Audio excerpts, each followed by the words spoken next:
Ako po si Win Gatchalian at welcome sa For the Win, ang panalong-panalong podcast para sa mga lumalaban, pumabangon at syempre, mga nagwawagi.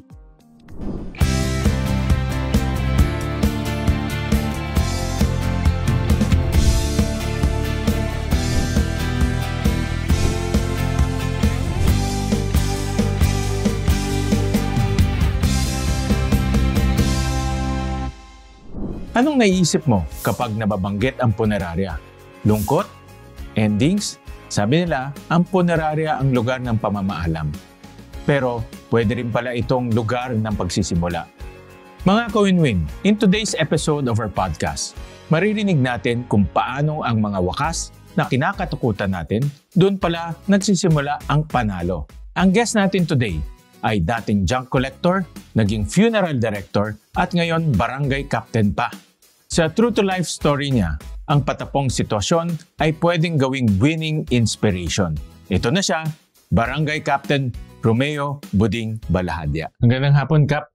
Maraming salamat pa sa pagpunta dito at talagang kayo ang request ko dito sa podcast natin. Kwento niyo sa amin at sa mga nakikinig sa atin yung kung sino si Kapitan Buding, ano ba yung inyong history at paano kayo, saan kayo nag-umpisa at paano kayo naging kapitan ngayon? Sabi ng nanay ko, 15 po raw kami. Pero inabutan ko 11, iba kasi namatay na po. So sobra hirap po. Minsan po, tanghaling tapat po, kumakain po kami nakakutsara.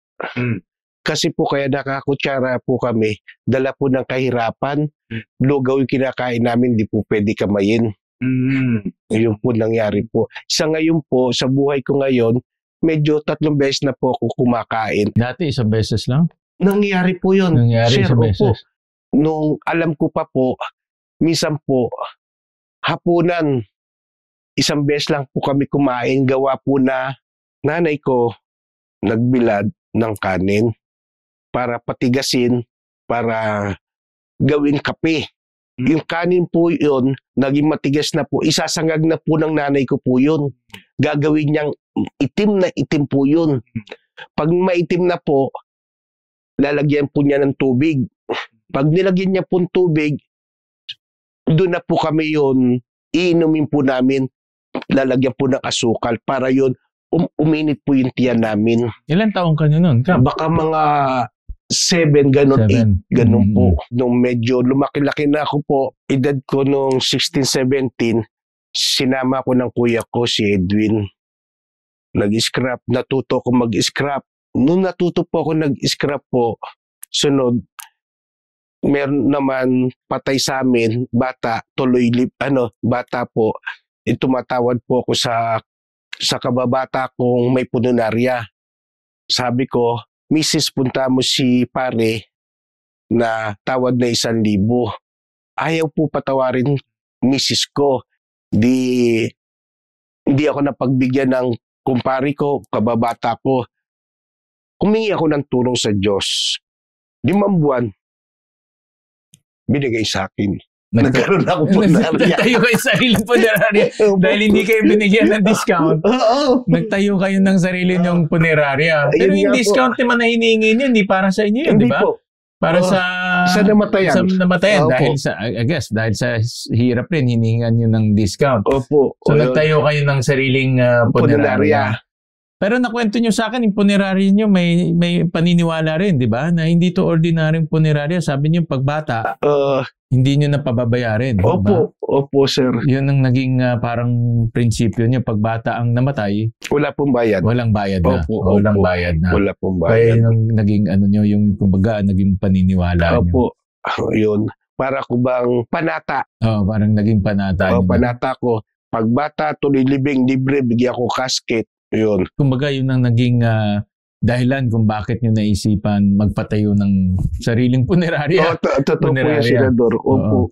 Pero dyan na rin kayo nakilala dito sa Valenzuela. Hindi naman, actually, ngayon ko lang nalaman, nag-i-scrap kayo eh. Opo. Ngayon ko lang nalaman na nangangalakal kayo. Opo. Na mulat sa pool, kilala na kayo sa inyong punerarya, yung Balahadya Funeral eh. Opo. No, so, doon ka na rin kayo nakilala. Opo. Pero, yung sabi nyo kanina nag-i-scrap kayo. Opo. Diba? At sabi nyo nung una na yung buhay nyo hirap na hirap. Opo. At alam ko rin, Kap, nakwento niyo sa akin, nakatira kayo doon sa Riles, di ba? Yung squatter, nung nagkakampanya ako, doon ako nag-house tours. Talagang isang helera yun ng mga informal settlers eh. Opo. Doon kayo nag-umpisa, Kap. Kwento niyo nga sa amin yung buhay niyo doon sa Riles. Kasi yun, dikit-dikit yun ng mga informal settlers eh. Sobra hirap po. Pag dumadaan po yung trend, maririnig mo po. Kulang na lang po yun, masasagi ka. Kailangan tumabi ka ng tumabi po. Tama. Opo, ganun po. Talaga magigising ka pag dumadaan po yung trend. Anong pinakamahirap na dinanas nyo sa inyong buhay na naalala nyo pa rin hanggang ngayon? Nung nanay ko po, sinasama niya po pag naglalabat po siya. Labandera po siya. Opo. Labandera siya. Opo, ako naman yung nagbobomba ng tubig po kasi uso pa dati yung pitchil eh. Yung parang style pitching po. Yun ang isa sa pinaka naalala nyong mahirap sa buhay niyo. Opo, sobra po. Pero maaga rin kayo maaga kayo parang nagnegosyo, no? Sabi niyo kanina 16 nangangalakal na kayo. Opo. Kasi yung kapatid ko mabait po siya eh. Mabait sa kaibigan, mabait sa kapatid. Kaya po maaga niya ako tinuruan pag-i-scrap. Yun. Parang nakita ko sa inyo, Kap, maaga pa lang, business-minded na kayo. Diba? So, parang ganun po. To be honest, nasabi ko madalas sa inyo, successful na negosyante kayo dito sa Valenzuela dahil yung punerarya nyo, napalago nyo at nakilala sa buong Valenzuela. Pero nung lumalaki ho kayo at sabi nyo nga kanina, Kap, na mahirap ang buhay, sino ang nagbigay sa inyo ng lakas? Ng lakas at ng tibay ng loob para, diba, pagpatuloy lang. Sa hirap, sabi nyo nga kanina, yung kinakain nyo, kutsara dahil lugaw. Hindi, para, I guess, lugaw para makakain lahat, diba? Pero sino nagbigay sa inyo ng lakas at ang tibay ng loob para tuloy-tuloy lang? Pag nakikita mo po yung kahirapan, talagang pipilitin mo umahon eh. Umahon ka para hindi mo mangyari sa anak mo. Yun, bilang tatay, gagawa ka ng paraan eh, para umasensyo, para mapag-aaral mo sila. Nakong tissue, Kap. Alam niyo mga kasama, ito sa Kapitan, hindi ito iyakin ha. Matagal ko na ho itong kasama. Mayor pa lang ho kami, magkasama na kami. Pero dahil nga naalala niya yung kanyang pinagdaanan na nagsisilbing inspirasyon sa atin. Kaya nagsikap po ako. Sinasabi ko sa sarili ko, hindi dadami anak ko. At yun, gusto ko makatapos sila sa pag-aaral at hindi sila mahirapan. Ayoko yun, palipat-lipat ng bahay. Kasi mahirap yun, lipat ka ng bahay, ng upa ka. So, kabayad-bayad mo lang, may utang ka na. Ayun lang po, ayun ko. Kaya pinilit ko po sila na tulungan ako, tsaka magtulungan kami. Yun. Ganun po nangyari. Nararamdaman ko, Kap, na alam ko kung sino ako, matapang na tao. Kilala kita, pero nararamdaman ko yung hirap na pinagdaanan nyo. Ay, sobra po. Kaya siguro ngayon nagiging emotional ka dahil dito sa hirap. Tao lang naman tayo eh. Diba? Tao lang naman talaga. Nasasabi lang po natin totoo. Sunod, hindi natin nakalain na bibigyan tayo ng Panginoon Diyos. Binigyan tayo ng ganitong buhay. Binigyan tayo ng talent para paano umahon sa magandang paraan. Di ba po? Yun po ginawa ko. Sunod naman sa paghahanap buhay ko po, ginawa ko, pinagsabay ko po yun, scrap sa pununarya. Sinabi ko sa mga anak ko, nag-meeting kami, anak, ako lalabas para sa pag-i-scrap ko. Kayo, dito sa pununarya. Ang ginawa ko po, kasi yung dalawa, si Ruel at si Ardin, sila po yung talaga tutok sa pununarya. Yun isa naman, si BJ, taga-makeup po naman. Yun.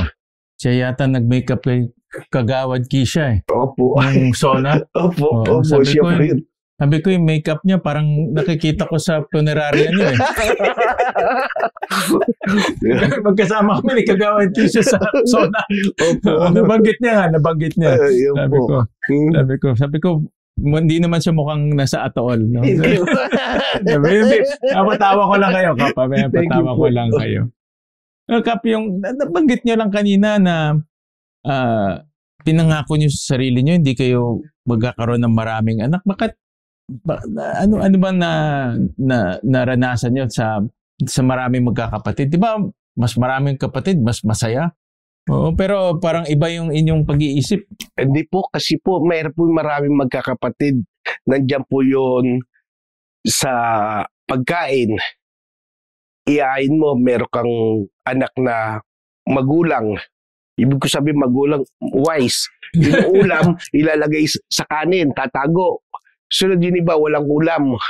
Nangyayari po sa amin yun. Iba, malakas kumain. Iba, malakas kumain. Ako ko rin malakas din po kumain. Kasi ginagawa po ng nanay ko, ito yung ulam natin, para maghapon na yan. Bibigay niya ng titig-isang galunggong. Meron na akong kapatid na tatago niya po sa kanin. Wala pa siya ulam. Kunyari, wala pa ko ulam na Masyado magulang. Magulang po eh.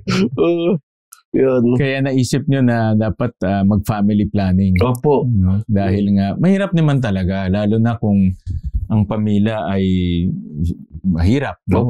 Walang livelihood. Mahirap naman talagang maraming pinapakain. Kaya gusto ko rin mapag-usapan yan para marinig rin naman ating mga kababayan. Kasi iba, alam naman natin, di ba? Iniisip yung family planning, gawa lang. Alam nyo naman. Opo. Kaya maganda marinig rin nila na importante yung family planning, hindi biro ang magpalaki ng anak. Opo. Yung mga sakripisyong dinaanan nyo, Kap, itong mga sakripisyong dinaanan nyo nung bata kayo, nung nagtayo kayong negosyo, ngayon, kapitan na kayo, at marami kayong sakripisyo na nangyari sa buhay. Ano nararamdaman nyo ngayon? Ay, ngayon po, masaya po ako eh.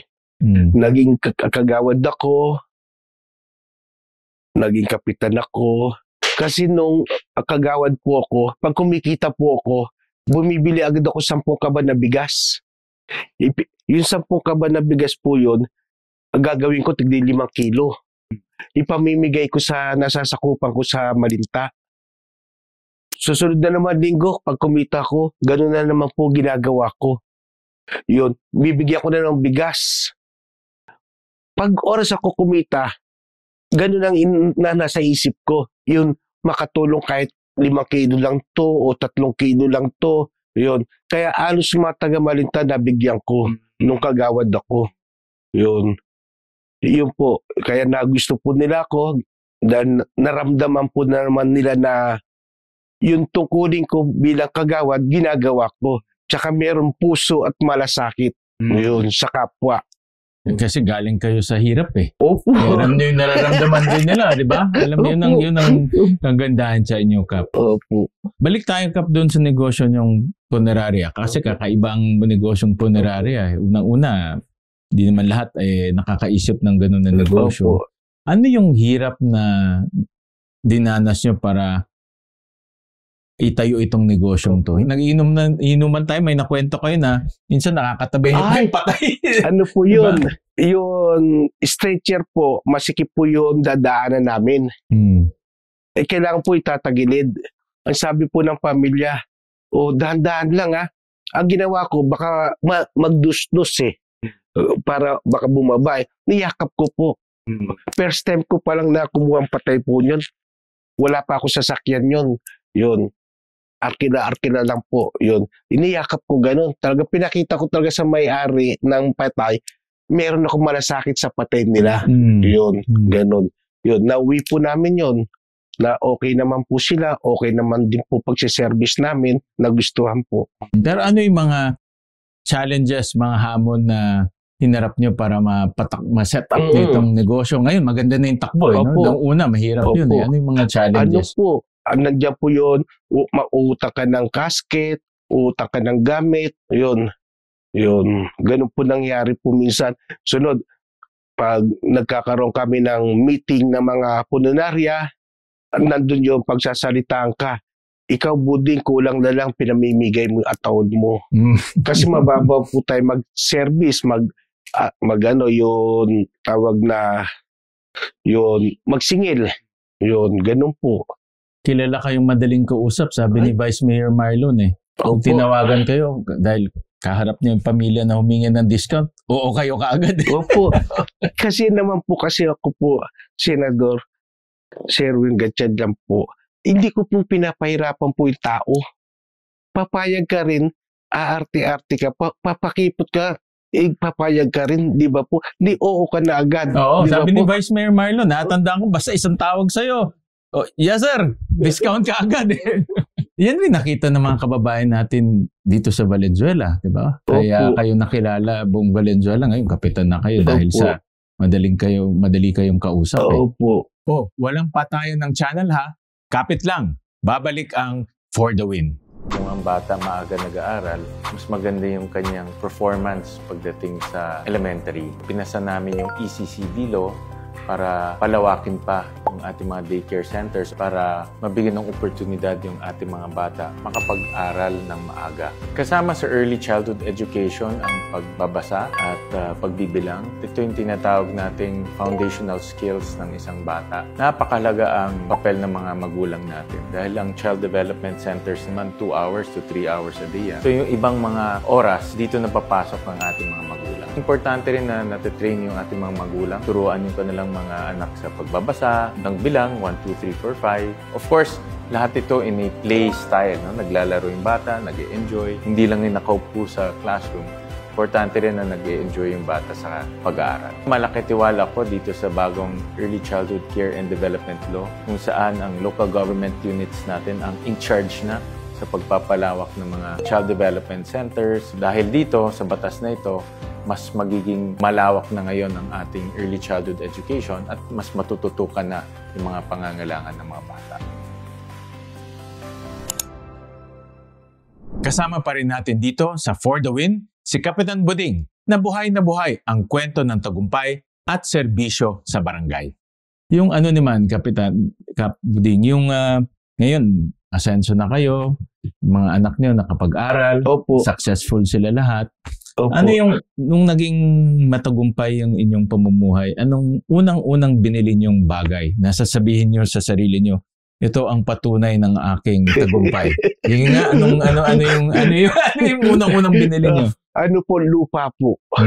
Kasi nangungupahan lang po kami ng bahay. Palipat-lipat, talong-talong kami. Pag maalas dito bahay nito, pupunta kami yun. Dito lang sa Valenzuela? Opo. Dito lang, no? Nalandaan ng Malinta. Dito lang kayo umiikot eh. Opo. Nasa ano po ko yun, nasa dito po ako sa parting norte. Nag-ano po kami ng buds, nagkakating. Nagkakating kami ng bakal. Sabi ko sa asawa ko, uwi na ako, binabangungot ako rito. Pag-uwi ko po, pala misis ko nakakuha na po ng lupang ulugan doon sa tinitira namin ngayon sa Ibayo Extension. Sabi niya, yan, nabili ko na ako nakuha ko na ng hulugan niyan. Ay, salamat ka ako. Yun. Noon nakuha niya po, tinayuan na po namin ng bahay. Nagkaroon na po kami bahay. Hindi na po kami nangupahan. Kasi magkatabi lang po inuupahan ko namin, tsaka yung bahay po na inano po ng misis ko. Yun, natuwa po ako. Kahit ako nalugi ron sa papuntang Ilocos, pagdating ko natuwa naman po ako kasi po meron po siya na natagong pera. Kasi po misis ko, pinababayaan ko lang po bulsa ko nandyan, pantalon ko nandyan. Pinababayaan ko siya mangupit. Ganun po. O yun. Sunod ko, kunyari ang budget namin sa isang araw 700, gagawin niya 4 na lang gagastusin niya. Yung 300, tatago niya po yun. Yung nakaipon, ilang taon niya po ginawa yun. 2007 kami lumipat, 2010, nagkaroon na kami pong lupa.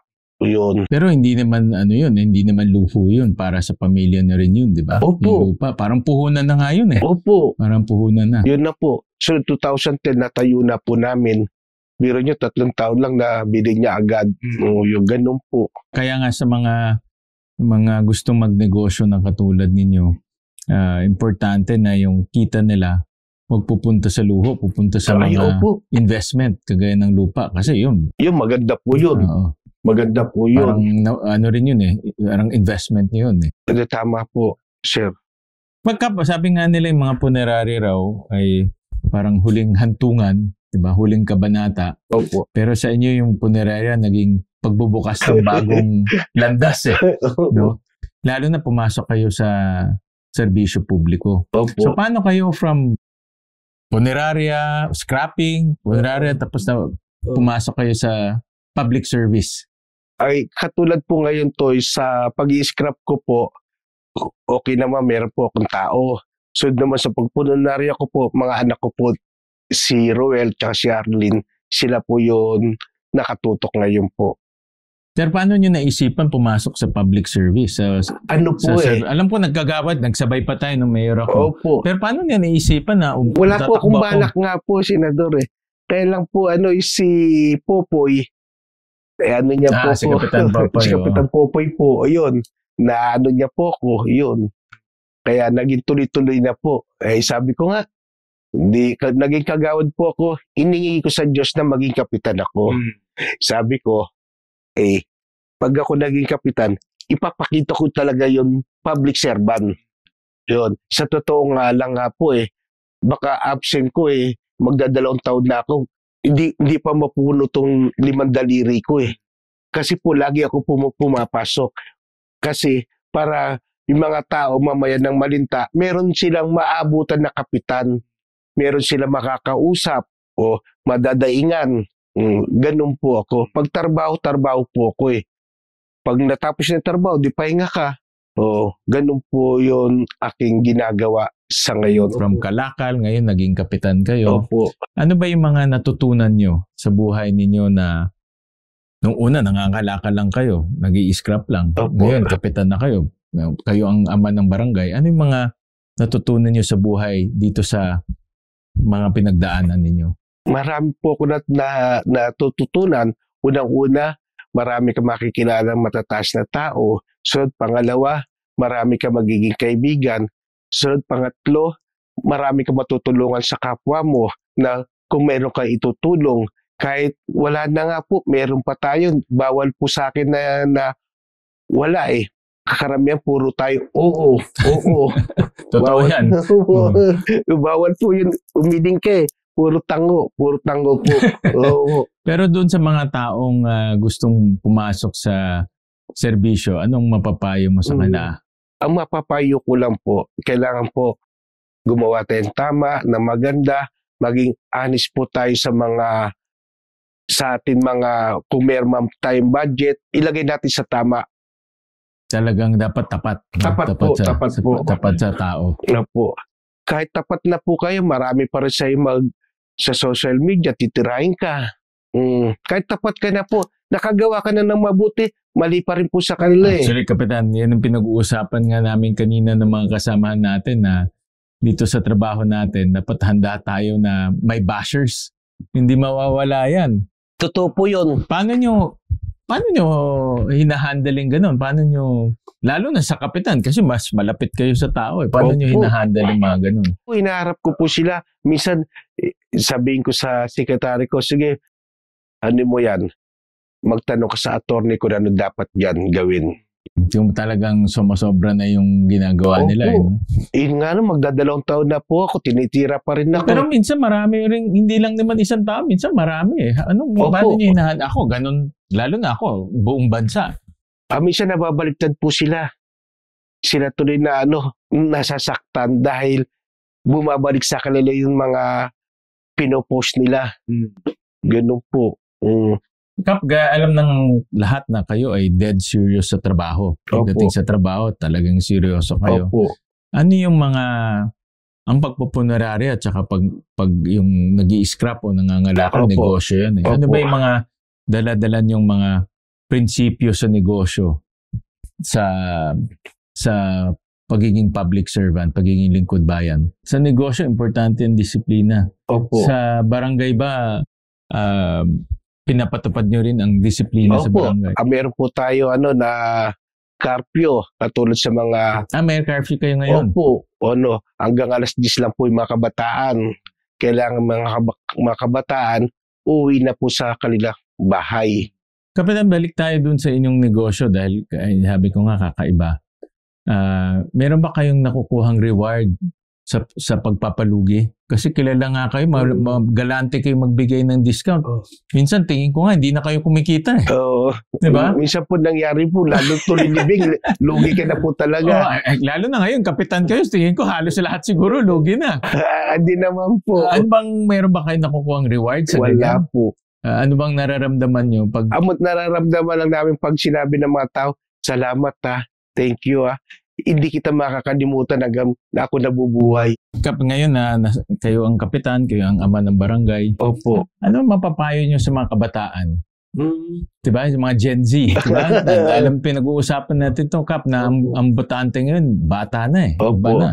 So yung sa mga bata, sa mga Gen Z na gustong maglingkod, Opo. Ano ang mapapayo nyo sa kanya? Ano mga nakikita nyong magandang payo na pwedeng ibigay sa kanila? Ang mapapayo ko lang po, kung balak nyo maging public servant, medyo galingan nyo at pakita nyo, hindi lang puro post lang sa social media. Oo. Dapat may action. May action. Hindi yung puro bunganga, post kayo ng post, sinisiraan nyo yung tao. Wala naman ginagawa yung tao sa inyong masama. O kailangan tayo kumilos, gumawa. Kung kaya natin action agad po tayo. Hindi dinadaan po sa social media po. Ako, naniniwala ako, Kap, na aking paniniwala, ito madalas kong sabihin sa mga graduation, na maging parte tayo ng solusyon. Oo, yun. Opo, diba? Opo. Kasi tama po yun. Pag meron tayong, okay lang naman sa akin yung kritisismo, walang problema yun. Pero dapat meron ding solusyon na ibinibigay. Kung hindi, parang nag-criticize ka lang, pero wala ka namang solusyon na nabibigay. So, yan madalas ko sabihin sa mga kabataan na maging parte tayo ng solusyon. Pag gusto natin gumanda ang lugar natin. Tama po. Dahil nga tama kayo, ako ay sumasang-ayon ako na madali kasi mag-post Madaling mag-comment. Diba? Napakadali. Pero mahirap maghanap ng solusyon. Yun nga po. Diba? Opo. Dapat magbigay rin sila ng solusyon. Diba? Kayo, kapitan, ano naman anong mga pangangaral na ibinibigay nyo sa mga anak ninyo na ngayon ay matagumpay na kayo? No? Nasa maganda na ang buhay ninyo. Kayo ang ama ng barangay. Anong payo ang binibigay nyo sa 5 mga anak niyo? Una-una po sa mga asawa, mga anak ko. Ang gusto ko, huwag sila lagi mag-aaway at huwag sila mag-aaway kasi malas po sa buhay po yun. Yung mag-asawa? Oo, mag-asawa. So, nag-aaway, malas po sa buhay yun. Kaya kailangan, bilang tatay nyo ko, pwede nyo naman pag-usapan kung nagkagalit kayo, hanggang nakahiga kayo, nag-uusap kayo na ito, ganito, wag mo na idilin na nagsusugal ka, ganun-ganun. Di ba, meron gan natalo, nagsusugal. Huwag ka na magsugal o nag-away man kayo. Kailangan hindi aabuti ng umaga yon, pag-uusap nyo na matapos agad. Para pagkagising ng umaga, parang wala nangyayari. Yun. So, sa mga anak ko naman iba, sana, ganun din sila lahat. Kasi yung mga anak ko po, madalang po sila mag-away Hindi po sila nag-away. Ibig sabihin, maganda yung pagpapalaki ninyo. Opo. Yun po. Yun. Kasi nung mga wala pa sila asawa, eskwela lang po sila Dahil sinasabi ko sa kanila, pag nasa labas kayo, doon kayo makakita ng kaibigan at magiging kaaway nyo. Kung nasa bahay lang kayo, bahay eskwela, wala kayong makikitang away. Yun. Ganun po nung nag-aaral po silang lahat. Doon sa mga bata naman na katulad ho ninyo, na ngayon ay nagdadaanan kahirapan, katulad ninyo na nasa squatter area o ganun, kumakain ng isang beses sa isang araw. Opo. Ano ang mapapayo nyo sa kanila? Mapapayo ko lang po sa kanila, una-una, tumawag sa Diyos at sipag. Siyempre, pag tumatawag ka sa Panginoon Diyos, bibigyan ka ng guide niya para kung saan ka pupunta at makakuha ka ng biyaya. Yun. Minsan pinapaisip sa'yo ng Panginoon Diyos yun saan ka makakakuha ng biyaya at makakatrabaho. Ganun po. Pananampalataya sa Diyos. Ay, importante opo. yan. Ayun nga po. Kayo ba nung naghihirap, nung lumalaki kayo, kwento nyo kanina, paano kayo lumalapit sa Diyos? Opo. Nung araw po, hindi ko po nasabi sa inyo po yun, Senador Win. Nung araw po, nagsisimba ako sa Quiapo, nakapula po ako. Ang edad ko yun, baka mga 14, ganon, 14, 15, ganon. Nakapula po ako, nakasareno, para nakapalda. Wala po ako sinelas, naglalakad po ako ron. Doon po, lagi ako meeting sa kanya, yun. Kaya nagabayan niya ako. Hanggang ngayon, nagagamit na nagsisimba pa rin tayo sa kanya. Madalas ting Biyernes, yun. Ganun po ako. Pag nakakita ko ng kilala, iniiwasan ko po. Kaya ko po iniiwasan, ay si Buding, kunyari banal pero sira ulo yan. Di ba? Kaya iniiwasan ko po. Oo, iniiwasan ko po sila. Ganun po. Pero hindi alam ng tao na talaga, mayroon parang deboto na nga yata yun . Opo, ganun po ginagawa ko po. Yun. At tingin nyo, nakatulong mo yan sa buhay niyo? Super. 1,000% nata, hindi na 100%. Opo. Lahat po ng iningi ko sa kanya, binigay po sa asawa, sa anak, pati sa hanap buhay, sa lupa. Mili nga po ako ng lupa, isa lang binigay sa akin. At hindi, bali apat na. Opo, 4 na. Isa lang hiningi ko. Una, dati meron na po akong lupa't bahay. Sunod, mingi ako ng isa. Bali, binigay niya sa akin 3. 1 taon lang po yun. Talagang, kaya sa mga dumadaan sa hirap ngayon, importante talagang pananampalataya. Ay, tama po. Kasi nagbibigay ng lakas at direksyon. Opo, totoo po yun. Iiwas ka pa sa mga pangit na daan. Kap, para sa inyo, personal, ano ang ibig sabihin ng tagumpay para sa inyo? Kasi, kada sabi kong tagumpay po, unang-una na sa Panginoon Diyos ka, ginagabayan ka. Tagumpay ang buhay ko dahil napalaki ko mga anak ko, sunod nagkaroon ako kahit konti, na nakakain tayo ng 3 beses, minsan sobra pa, meron tayong masasakyan na pwede pang hanap buhay, pwede pang pagnegosyo na pag pupunta ako sa isang company, nakasasakyan ako na medyo maganda-ganda, tingin nila may pera kahit walang pera po. Dahil maganda sasakyan mo po. Yun po, ganun po nangyari po. Pero papakinggan ko sa inyo na sa inyo ang tagumpay ay yung pamilya ay matagumpay rin. Buo po kami. Buo. Hindi lang personal, di ba? Buo. Tsaka po kami mag-asawa, magkagalit kami, tinatapos po namin agad. Pag nakaiga po kami, nagkukwento kami. Hindi nyo na inaantay pinag-uusapan po namin. Pasensya ka na, mahal. Pasensya. Kaya pag gising namin, bati na kami. Okay na kami. Hanggang kami natutulog, bati na rin po kami. Tama yun. Marami ako naririnig na ganyan na payo para tumibay at humaba ang pagsasamahan. Opo. No? Kaya magandang mga payo yan, lalo na sa akin, wala pa akong asawa. Opo. Diba, alam niyo naman, wala pa, kaya tatandaan ko yan bago ako ikasal.